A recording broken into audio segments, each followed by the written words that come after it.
This is Retro Sports Radio. Visit RetroSeasons.com for more sports history. Now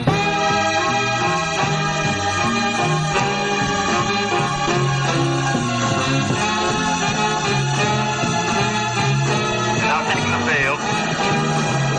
American League champion, the Boston Red Sox. Drop to the left center field. Maybe a gapper. Lynn is running. Lynn is going. Long drive, way back out of sight. Over the American flag and out of here. Home run right. Deep right center field. Way out. It's gone. Home run. Cecil Cooper. Drive off toward right field, hooking away from Bond if it stays fair. Fair ball, bounces into the seat. Turbo scores. Burleson is double. 3-2 Boston. There's a shot deep to right field. High in the air, and we watch this one go into the upper deck. His third home run of the night.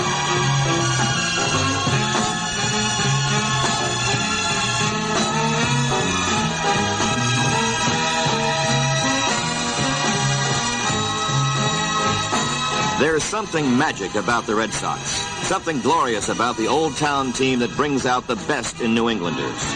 Each spring it begins anew as the good folks from Eastport to Block Island, from B Street to the Berkshires, assemble around the tribal meeting house called Fenway Park.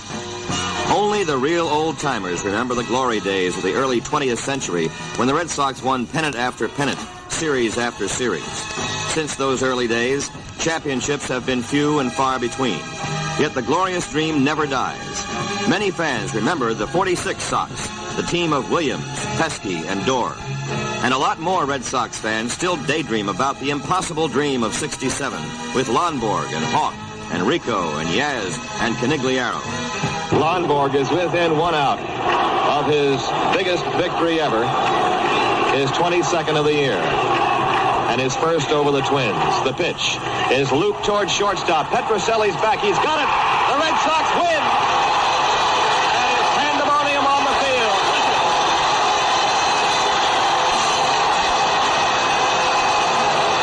Red Sox fans also remember their team losing the division title by a half game to the Tigers in the strike-abbreviated season of '72. And there was the sad and sorrowful fall of '74 for Red Sox fans to reflect upon. Likewise, the spring of 1975 offered little for Red Sox fans to cheer about, as all-star catcher Carlton Fisk would be idled with a broken arm as the team headed north for opening day. It was a year full of surprises. To most Bostonians, when the season began, Lynn was a city somewhere north of Boston. Rice was a menu selection at any Chinese restaurant. And Wise was a potato chip company. By season's end, the most austere citizens of the hub blandly referred to them as Fred, Jim, and Rick. As the super season of '75 became a reality, two facts became self-evident. One, Tom Yawkey's farm system had produced a bumper crop of outstanding talent. And two, the trades of Dick O'Connell in 1974 had blossomed into fruition in 1975.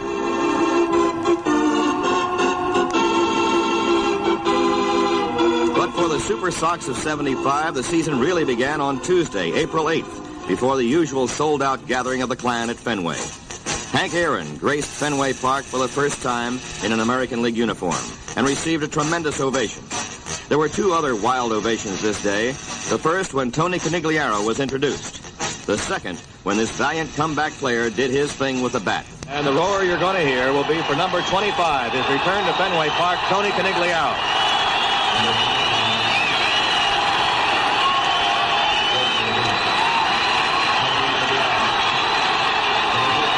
They're all up as the groundswell continues for Tony C. in his comeback in the Red Sox uniform.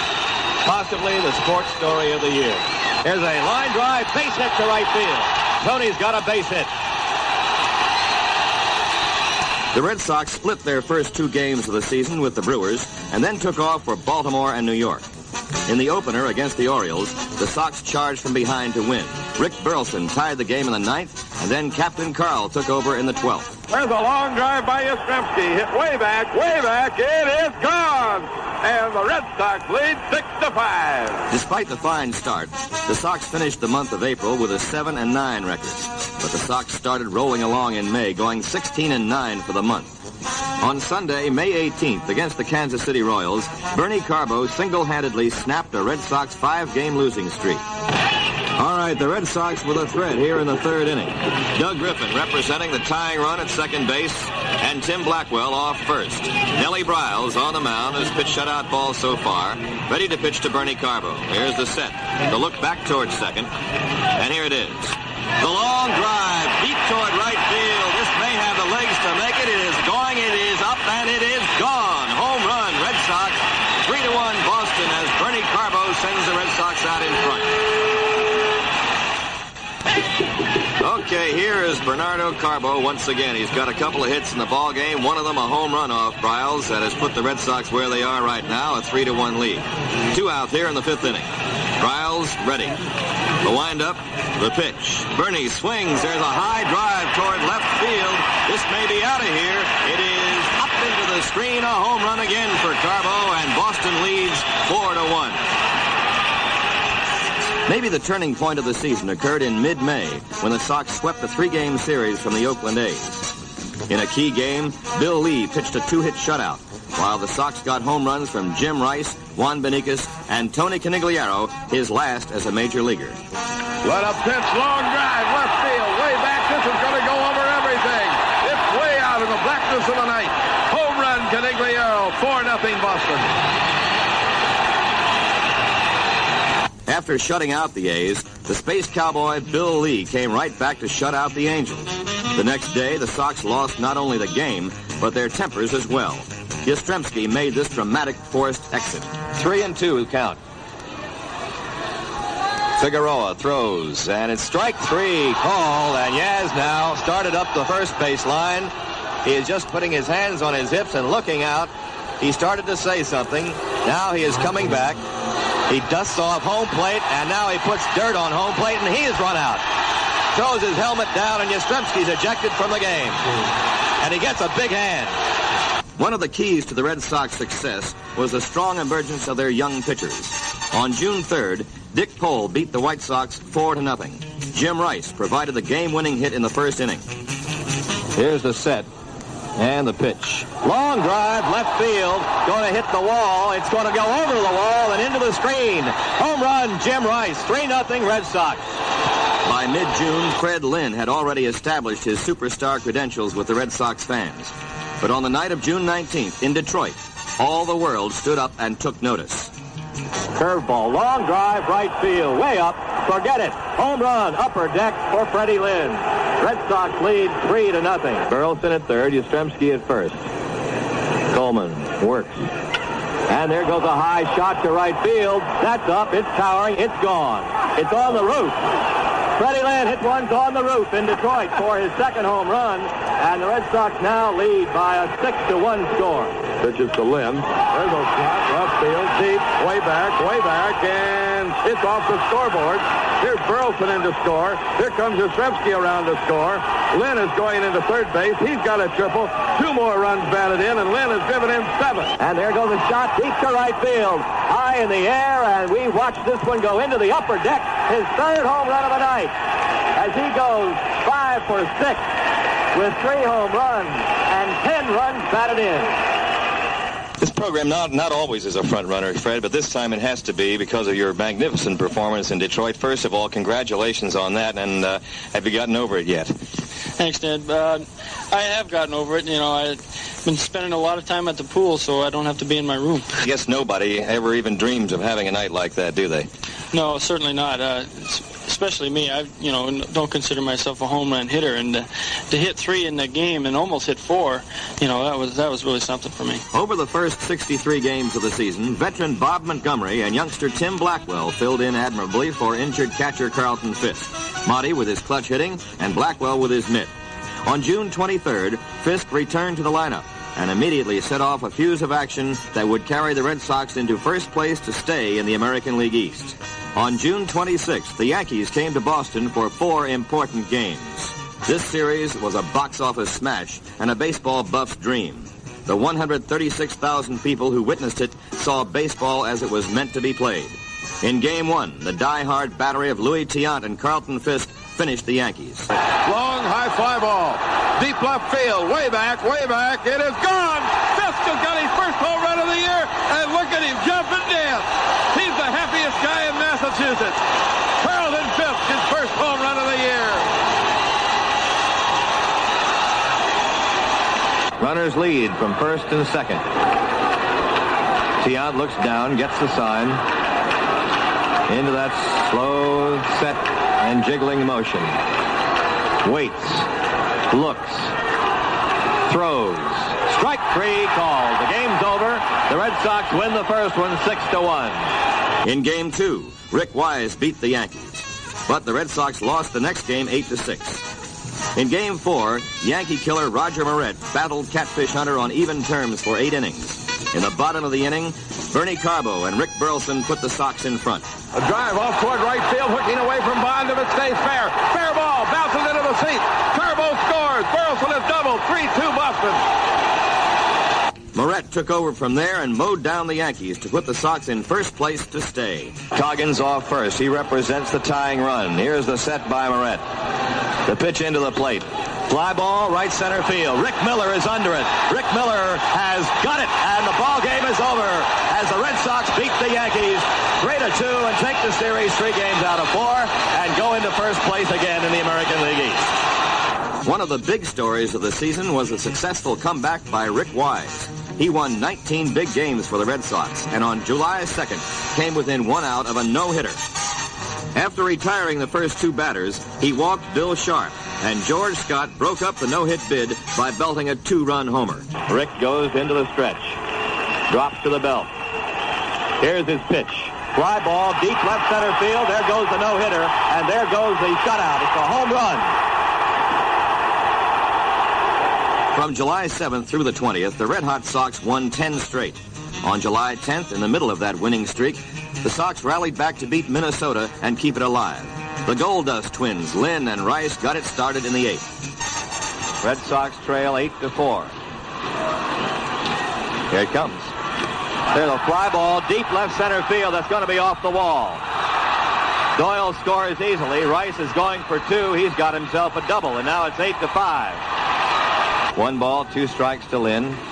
Here's the set by Albury and the pitch. And he hits a fly ball toward left field, fairly deep. A home run for Lynn, and now it's 8-7. Then in the 9th, Cecil Cooper tied it, and Doug Griffin and Rice pulled it out. Johnson delivers. Long drive, deep right center field. Way out, it's gone. Game's tied up. 8-8. Home run, Cecil Cooper. The 1-0 pitch to Griff. Line drive, right center field for a base hit. And the lead run, the winning run is on first. Doug Griffin, a pinch single, lining it into right center. Now the set by the pitcher Bergmeyer. 3-2 to Rice. The pause, the pitch. Law drive into left center field. It's in there. Base hit. Rolling to the wall. Here comes Griffin around third. The relay is not going to be made. Griffin scores. The game's over. Red Sox win it 9-8. The Red Sox success story was a total team effort, but the 2 players who kept coming through were the rookie tandem of Rice and Lynn. Lynn showed his stuff that big night in Detroit with 10 RBIs. Rice demonstrated his awesome power the night of July 17th, when he became only the 6th player to hit a ball over Fenway's center field fence. Here's Rice. Struck out his first time up, as Busby's had a funny 2 innings. Scored on 5 times and 5 strikeouts. Long drive, way back out of sight. Over the American flag and out of here. Home run, Rice. Man alive, did he get all of that one. That might be the longest one he's hit this year. Otis didn't even move. It disappeared somewhere in the folds of the American flag. Then 6 days later, Jim Rice displayed his fielding prowess by robbing Minnesota's Glenn Borgman of 2 home runs. Here's the pitch by Moret. Borgman swings and sends a long, high drive down into left field near the line. Rice going for it. This may be out of here. It is up. It is caught by Jimmy Rice as he leaps up and takes a home run away from Borgman, leaping and taking the ball in the air, coming down, and nobody knew that he had it, but he has the baseball, and Borgman is out. A sensational catch by Jim Rice. Moret all set. Comes in with his pitch. There's a long drive deep toward left center field this time. Lynn goes for it. Rice goes for it. Rice racing full tilt toward the wall. He leaps up. He's got it. A fine running catch again by Jim Rice. And Borgman again is robbed of extra bases. Late in July, the Sox traveled to New York for a 4-game showdown at Shea Stadium. After dropping the opening game, the Sox bounced back to win the second game, which was highlighted by 2 sensational fielding plays by shortstop Rick Burleson. Bases full, Red Sox leading 1-0. Here is the set by Reggie Cleveland. And the pitch. Herman sends a bouncer past Cleveland towards center field. It is cut off by Burleson going to his left. Throws over to Doyle, a force out. Munson scores. The game's tied 1-1, but Burleson saved another run. So now there are 2 outs, and Sandy Alomar, the number 9 hitter in the Yankee order, at the plate. Reggie Cleveland ready to pitch to him. Runners at first and third, 2 outs, and the game tied 1-1. Here's the set by Cleveland. And here it comes. And there's a ground ball again past the mound up toward the middle. Burleson flashes to his left, dives. He's got it. Flips to Doyle. They've got him. They retire the side on another great play by Rick Burleson, saving another run, and the game is tied 1-1. Then, in a big doubleheader on a warm July Sunday, the Yankees swallowed a double dose of southpaw cyanide as first Bill Lee, then Roger Moret shut them out. In the 9th inning of a scoreless first game, Rick Miller hooked the catfish. Now the cat stands in again as Miller, slightly bent at the knees, looks out. Here's the pitch to him. He swings and sends a drive to left center field. Base hit. It's going to be in there. Lynn scores. Miller has a single, and the Red Sox lead 1-0. The ball gets by second base, and Miller will go to second. Then, in the bottom of the 9th, Fred Lynn turned in the defensive gem of the season. Lee getting a sign from Blackwell. Pitch to Greg Nettles. Swings, drive to left center field. Maybe a gapper. Lynn is running. Lynn is going. He's got it. It's a great catch. A great catch by Freddie Lynn.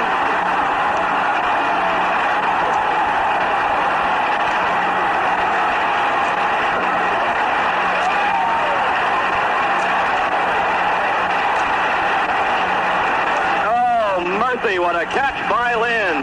He outran that ball in the alley in left center field, and Red Sox fans are going ape out here. There's a pop-up by Chambliss. This may be it. Ice comes in. Ice wants it. He has it. Falls down. The game is over. Bill Lee has shut out the Yankees, and the Red Sox win it 1-0.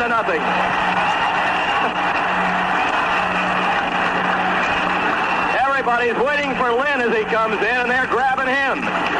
This is World Series time. Then in Game 2 of the Twin Bill, Roger Moret was dynamite. Here's the pitch.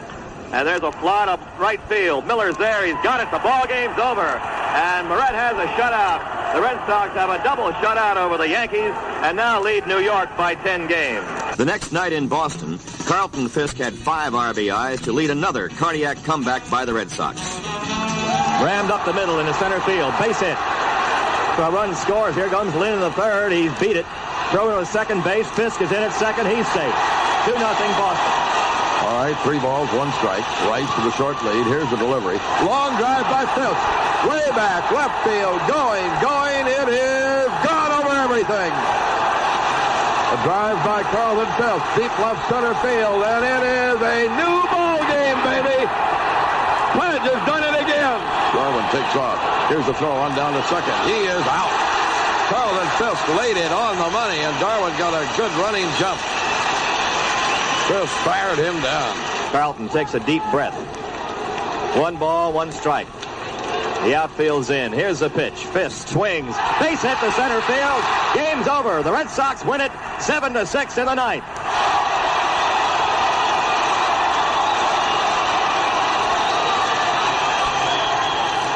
In August, the Sox took off on a 15-game road trip, which many thought would be a repeat of last year's Death March. It wasn't. The Sox won 9 of 15 and played inspired baseball. Witness this game-winning pinch hit by Doug Griffin against the Brewers. Rick Austin of the Brewers in a jam right now. The Red Sox with a threat here. Bases full. Heiss at third, Burleson at second, and Dwight Evans at first base. A tie ball game right now, and it's right up to Doug Griffin, who's come up the bench a lot of times this year to deliver important hits. Griffin stands in from the right side. Austin, the southpaw, gets set. Working, and here's the pitch.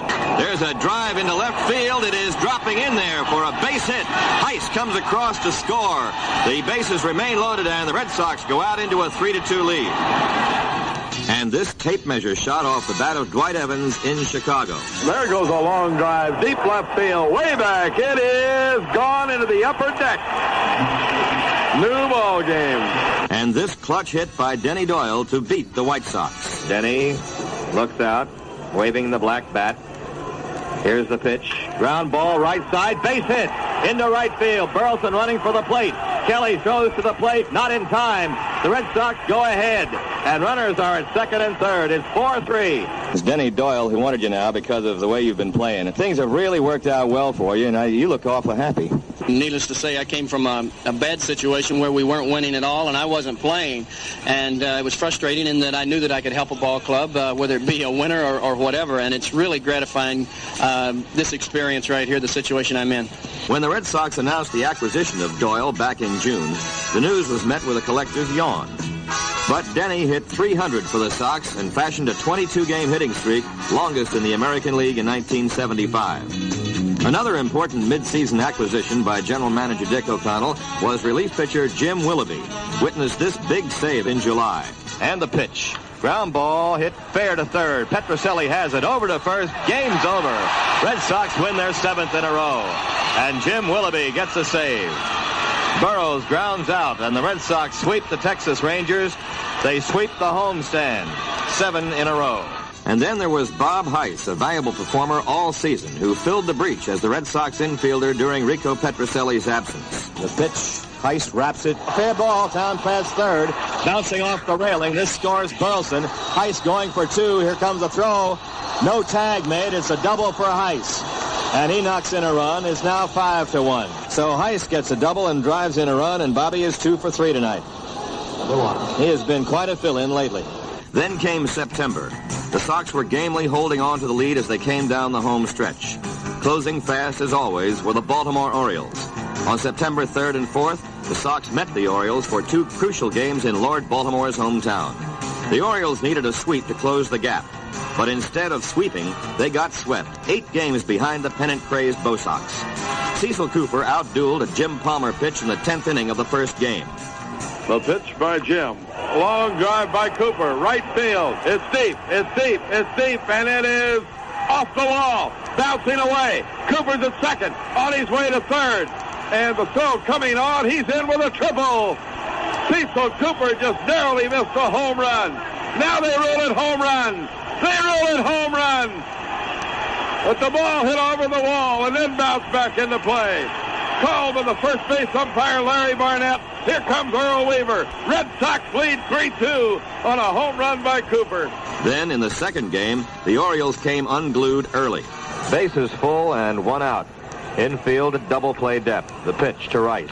Ground ball toward third. Robinson steps on the bag, throws to first, and gets away from Lee May. Run scores. Here comes Lynn. He's going to score. And in the third goes Jim Rice. Oh, did they mess that up?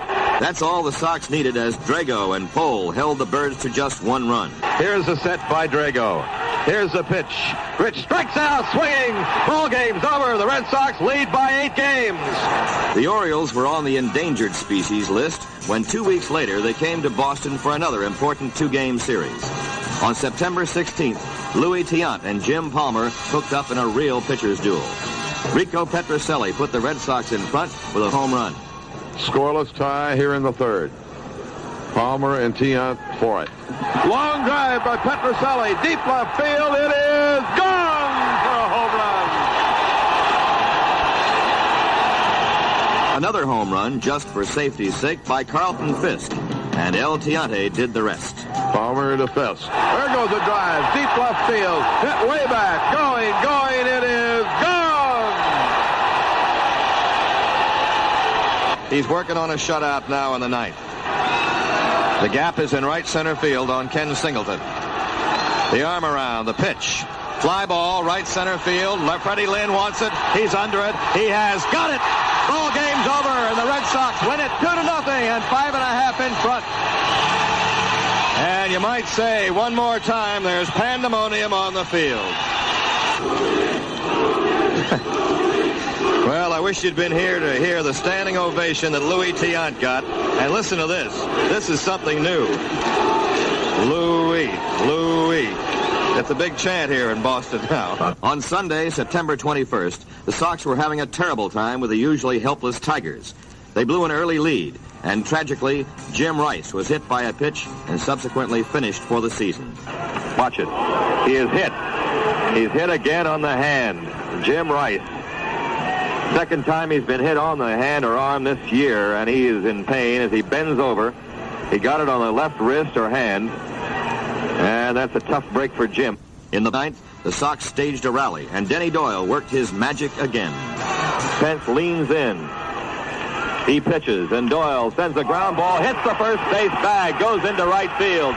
Here's Miller scoring. Here comes Benitez to score. The throw to second base not in time, and the Red Sox go into the lead. The Sox then went to New York and shot down the Yanks 6-4 in a driving rainstorm. The rain continued for 3 days and 3 nights, and everyone prayed to the sun god for it to end. Finally, on September 26th, the Sox returned to action, and Louis Tiant and Reggie Cleveland proved invincible. In Game 1 of the doubleheader, Tiant threw a 5-hitter at the Tribe. Tiant in quest of his 18th win. Here it is. Curveball, pop foul. Fifth may have room. Goes back near the screen. Under it. He's got it. Louis has a shutout, and the magic number is 3. Then in the second game, Reggie Cleveland repeated Louis' 5-hit shutout performance. 3-1 pitch. Rides in and is hit deep and high toward left. Back for it. Rick Miller at the wall. He's got it. Game's over. Red Sox win 4-0. Sweep the doubleheader, and the magic number is now 2. With the magic number down to 2, Sox fans waited to hear the outcome of the Saturday night twin bill in New York between the Orioles and the Yankees. When it came, it was good news. It sounded like this.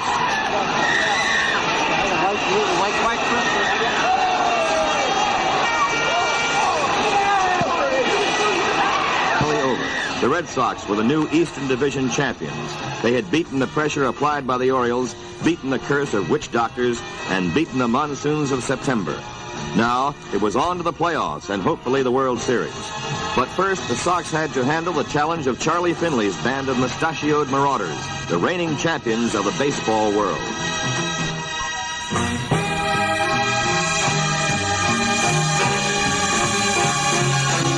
So the Red Sox had disposed of the Baltimore Orioles and had taken the Eastern title by a healthy margin.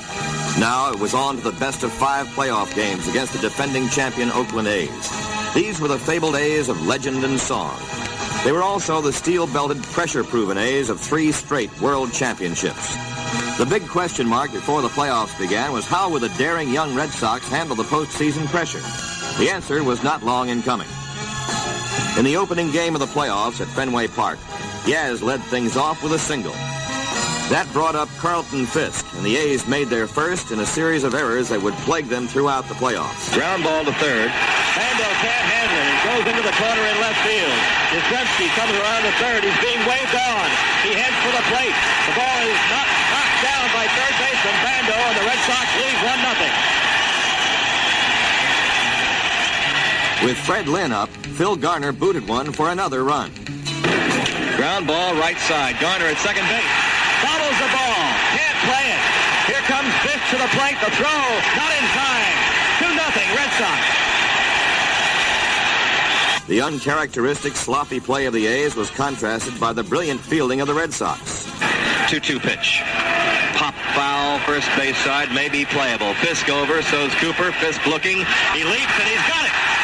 Nice catch by Carlton Fisk in the crowd. The 2-0 pitch to Billy Williams. Fly ball, deep left center field. Yastrzemski going back, leaps at the wall and makes the catch. Carl Yastrzemski in front of the lineup board. Leaped high and grabbed Billy Williams' bid for extra bases to retire the side. With the game still up for grabs in the 7th inning, the Red Sox exploded for 5 runs. Holtzman works. A drive left field. That's going to get in for a base hit. Evans is around first on his way to second. Here's the relay coming in, and Dewey slides. He's got a double. Holtzman gets set again. Burleson right down on the bat. Swing, ground ball, base hit. to score. Here's Burleson going for two. And he is in there, and they're having trouble picking the ball up in left. Burleson turned second and then darted back in there. It's 3-0 Boston. Ground ball up the middle. Base hit. Here's Burleson digging around third. He'll head on to the plate, and he will score. 4-0 Boston. Swing and a miss. The runner breaks the throw. Not handled by Cavanaris. A stolen base by Benica. The pitch. Fly ball. Out into left center. North has got it. Benicas is tagged. North drops the ball. And Benicas will score. Doyle is safe. Billy North tried to throw the ball before he got it and dropped it. And it's 5-0 Boston. Line drive. Base hit. Center field. Doyle speeds for third. The throw will come back into second. And Lindblad has been touched for a hit. Paul Lindblad. Tall veteran softball. Works. Fly ball. Deep left field. Washington is back at the wall. He'll play it off the wall. One run is home. Here comes Fisk. He's on the way. Throw to the plate. Not in time. Two more runs score. It's 7-0 Boston. Claudel Washington could have caught the ball. It fell right at the base of the wall. But Louis Tiant, El Tiante, was magnificent to the end. Crowd hollering. They're getting up. All of them starting to rise down around the third base side and the first base side. All of them getting up. Shouting, Louis, Louis, all for Tiant. Listen to him. The pause by Tiant. The pitch.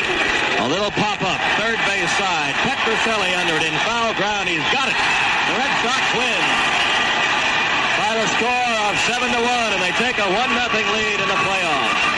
In Game 2, the A's came back like wounded bulls. Reggie Jackson started it off with this two-run shot. Pitches, long drive, hit to right field, way back, and it is gone. Home run, Reggie Jackson into the bleachers, 2-0 Oakland. In the fourth inning, the Sox came back. With Doyle aboard, Yaz lost one. Fly ball, deep left center field, way back, toward the wall, toward the screen. It is up into the screen. Home run, Yastrzemski, 3-2 Oakland. In the sixth inning, Yaz got it started again with a double, and Fisk drove him home. A drive by Yaz, left field, and Rudy is going to have to play this one off the wall. Yastrzemski on his way to second base. He's in standing up with a double. And again, Yastrzemski has used the wall. Line drive, left center field, base hit. Yastrzemski around third. He's in to score, and Boston will lead 4-3. With the A's rallying in the seventh, Dick Drago came out of the bullpen to strike out Billy Williams, and Fred Lynn turned a potential hit into an exciting double play. Drago works, and the drive on out into center field. Here comes Lynn on. He's got it, and Harper is going to be doubled up. He was running all the way, and a double play, and Drago's out of it. Time and again, the old pros came through in the clutch for the Red Sox. In the seventh inning, it was Rico Petroselli's turn. Fingers at a full count of 3-2.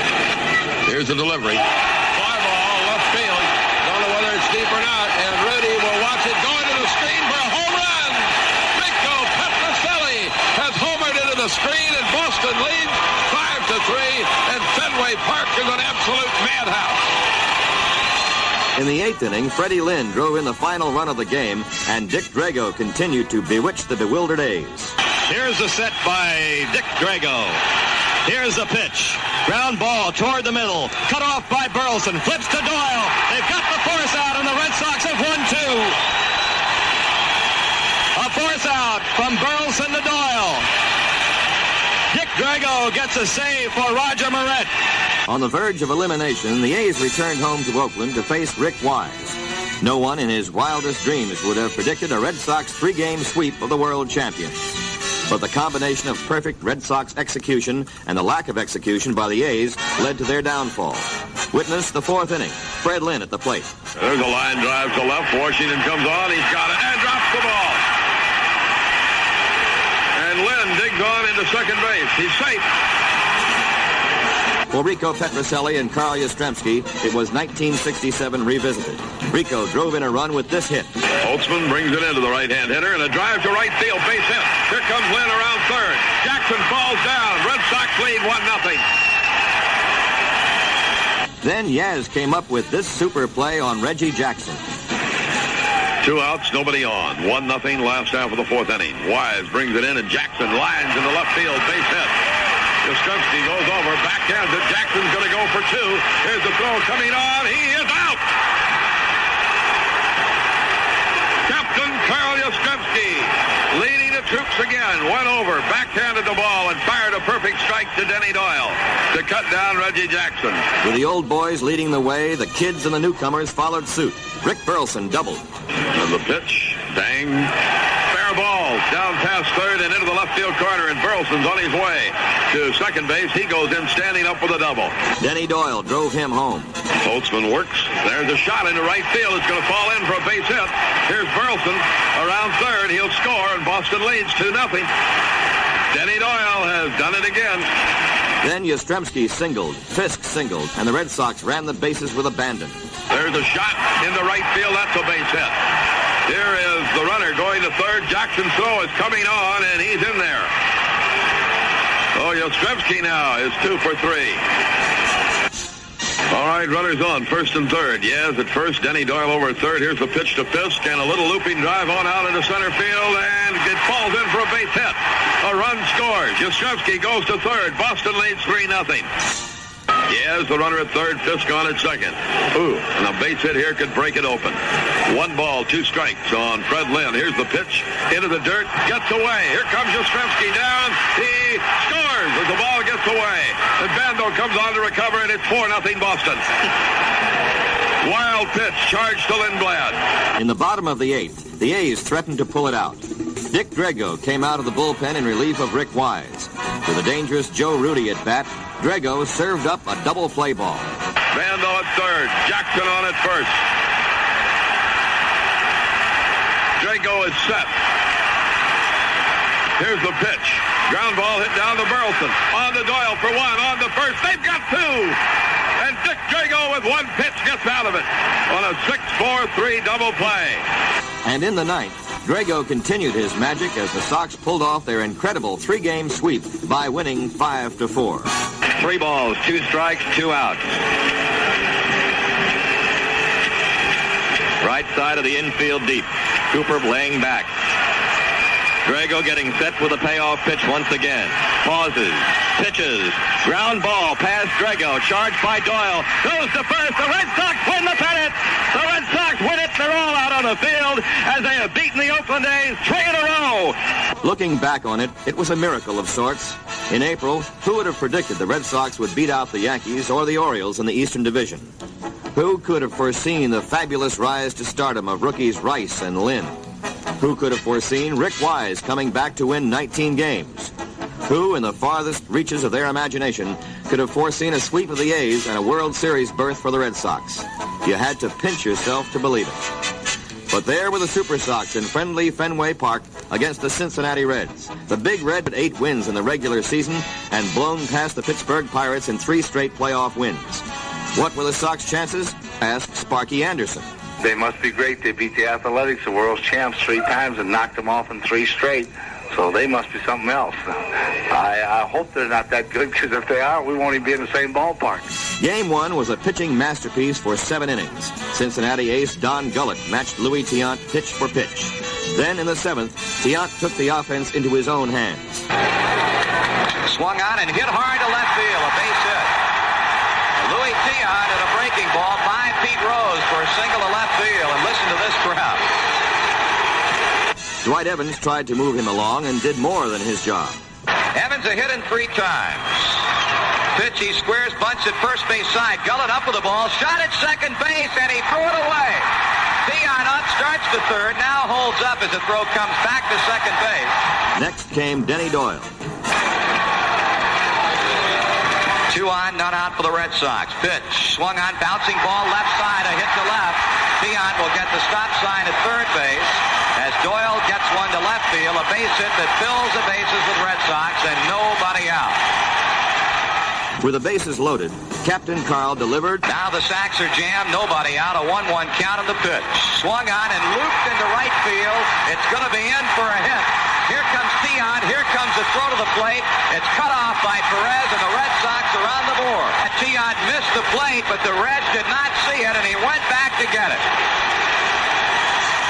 Rico delivered a big 2-run single. Petrocelli hits a shot by Concepcion into left field. Here's Foster throwing toward the plate. Cut off by Rose. A two-run single by Petrocelli, and it is 4-0 Boston. And Burleson and Cooper kept the parade moving. McEnany with the look in. The check and the pitch. Swung on. Base hit left field. Here comes Fisk rounding third. Here's Foster's throw plateward. It will not be in time. Throw to second. No. The hits are ringing out in the Boston 7th inning.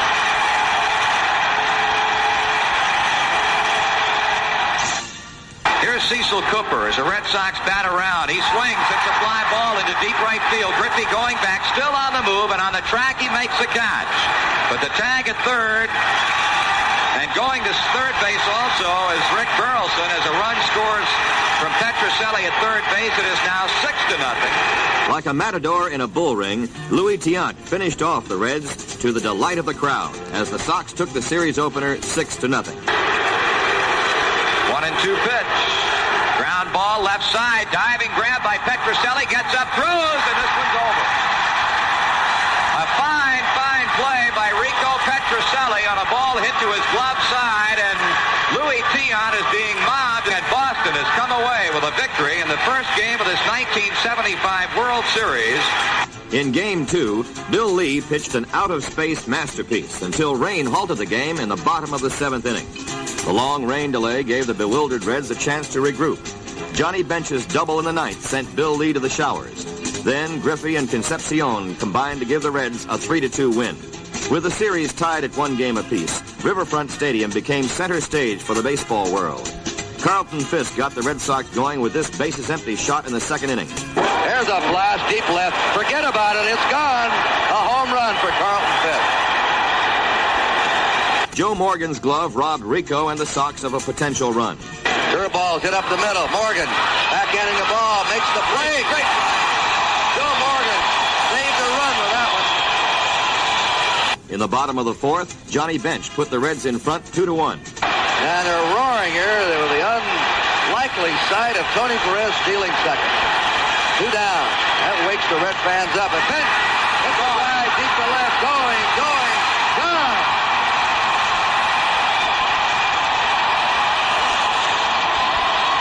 In the 5th inning, the Reds hit back-to-back homers for the first time in World Series competition since the '67 Red Sox. Wise kicks and throws. Breaking pitch, line deep to left field. Back toward the wall. It is up. It is gone. Home run. Concepcion. Red Sox now trail 3-1. Long drive, right center field. Evans back near the wall, looking up. He can't get it. Home run. 4-1, Cincinnati. A Pete Rose triple and a Joe Morgan fly ball gave the Reds a commanding 5-1 lead. But as they have all season long, the Red Sox battled back, scoring one in the 6th and another in the 7th on Bernie Carbo's pinch hit home run. Left-handed batter, inside-out stroke. He lined to left field in the 9th inning of Game 2. Fly ball, deep left field. Back it goes, and it's over the wall for a home run for Bernie Carbo.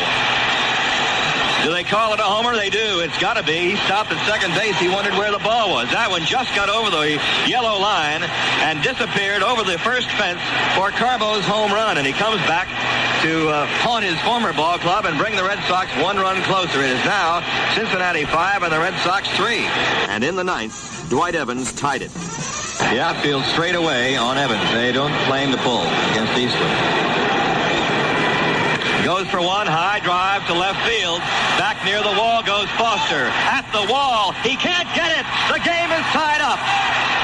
All tied up as Dwight Evans homers in the 9th with a man on. And the Red Sox have pulled even 5-5. In the dramatic 10th inning, with Geronimo on first, one of the most controversial plays in World Series history took place.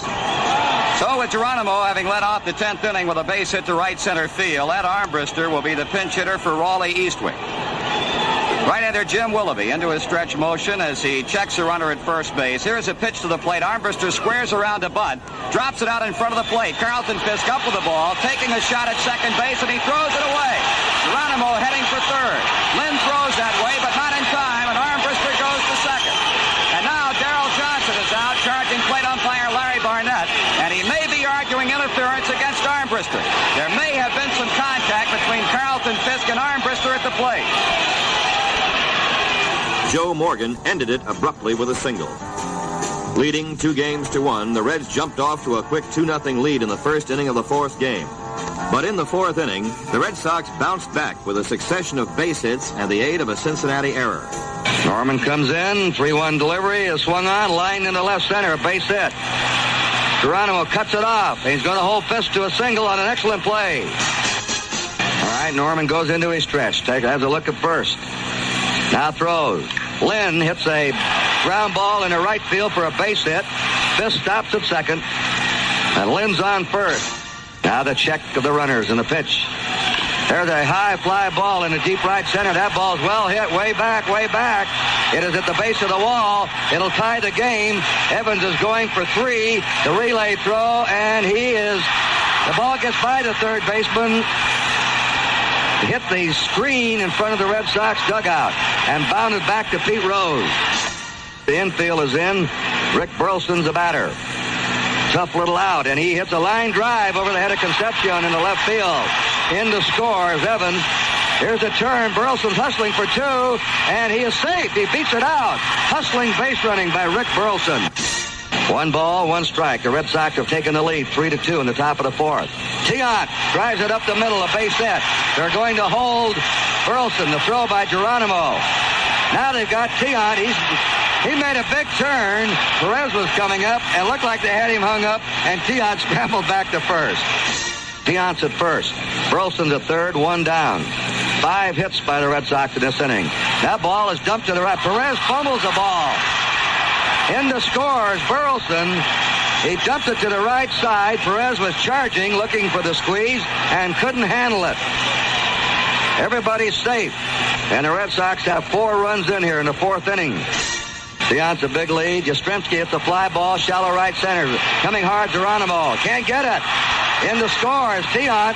The throw is into second base. Yastrzemski has dumped a single in the center. Tiant scores. 5 runs across for the Red Sox in the fourth inning. The Reds battled back with 2 in the fourth.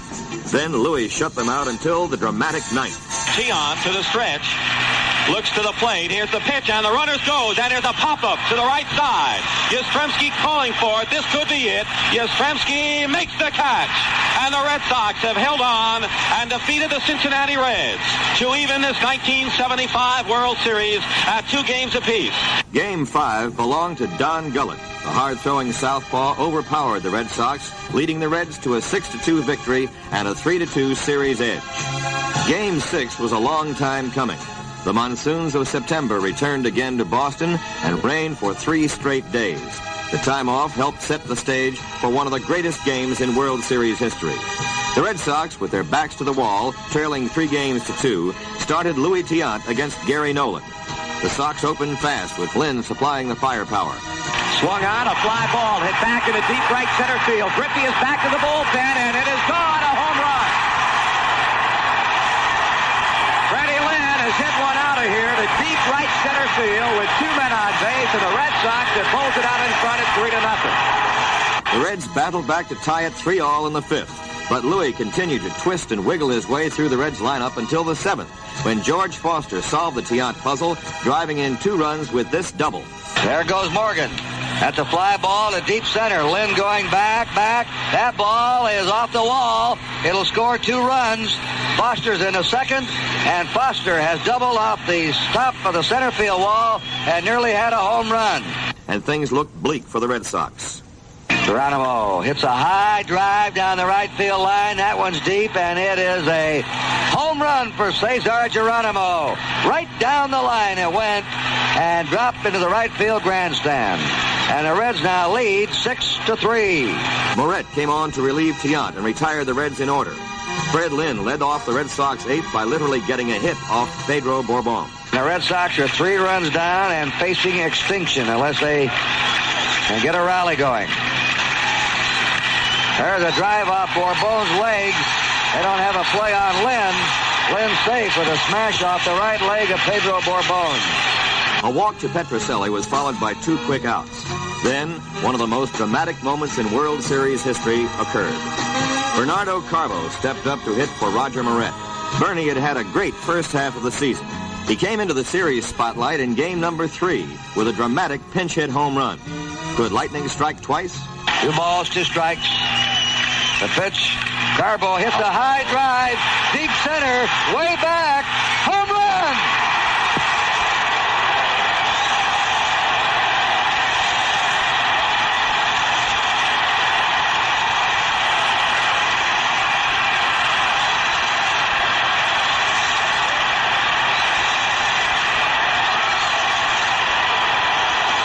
Bernie Carbo has hit his second pinch hit home run of the series.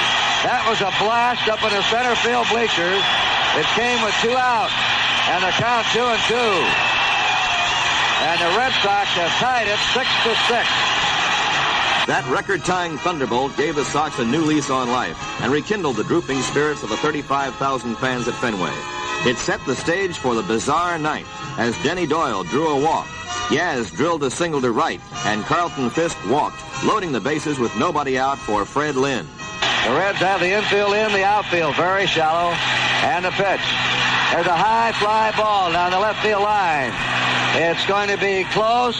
It is caught by Foster. Here's a tag. Here's a throw. He's out. A double play. A double play. Foster throws him out. The score remained tied at 6-6 up to the 11th inning. And maybe it was fitting and proper that this thrilling game played by these 2 dynamic teams should go to extra innings. This was not just another World Series. It was baseball at its best, entertainment at its best. Just when you think you've seen it all, up pops another new vaudevillian with a topper. When you think of great World Series outfield plays, you think of Al Gianfrido's catch off the bat of Joe DiMaggio against the Yankees, or Willie Mays of the Giants and his over-the-shoulder grab of a long fly ball by Vic Wertz. Now there's a new one to add to the list. Dwight Evans against Joe Morgan. And Sparky Anderson, as gracious in defeat as he was in victory, called it the greatest catch he had ever seen. Given the time, place, and circumstance, it probably was. The pitch. There's a long shot to deep right. Back goes Evans. Back. And what a grab! Evans made a grab and saved a home run on that one. Throws to first for a double play as Evans robbed Joe Morgan of a home run, jumping high in the air and snagging that ball out of the right field grandstand. Well, here is some right fielder. Dick Drago had pitched 3 innings of superlative relief. In the 12th, Rick Wise came out of the bullpen and had it when he needed it most. 2 balls, 2 strikes, 2 outs, 2 on. Wise looking down through the spectacles, gets the sign. The pitch jams him. Strike 3 call. Wise strikes out Geronimo, and that ends the inning. The crowning moment of the 75 Super Sox season took place at 12:30 a.m., October 22nd, Eastern Daylight Saving Time, at Fenway Park, Boston, Massachusetts, in the 12th inning of Game 6 of the World Series. Game tied, 6-6. Darcy pitching. Fisk takes high and inside. Ball 1. Freddie Lynn on deck. There have been numerous heroics tonight, both sides. The 1-0 delivery to Fisk. He swings, long drive, left field. If it stays fair, it's gone. Home run! The Red Sox win! And the series is tied 3 games apiece.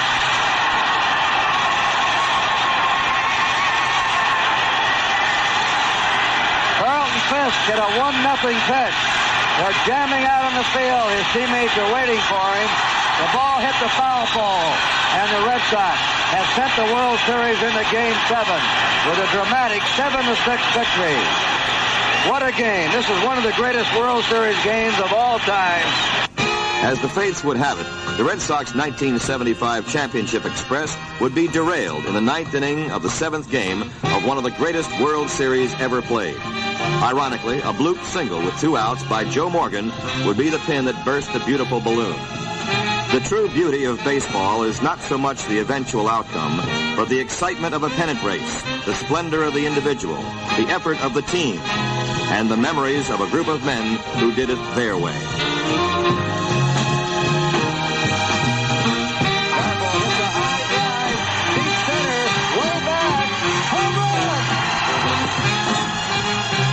There's a long shot. to deep right. Back goes Evans. Back. And what a grab! Evans made a grab and saved a home run on that one. Throws to first for a double play. The 1-0 delivery to Fisk. He swings, long drive, left field.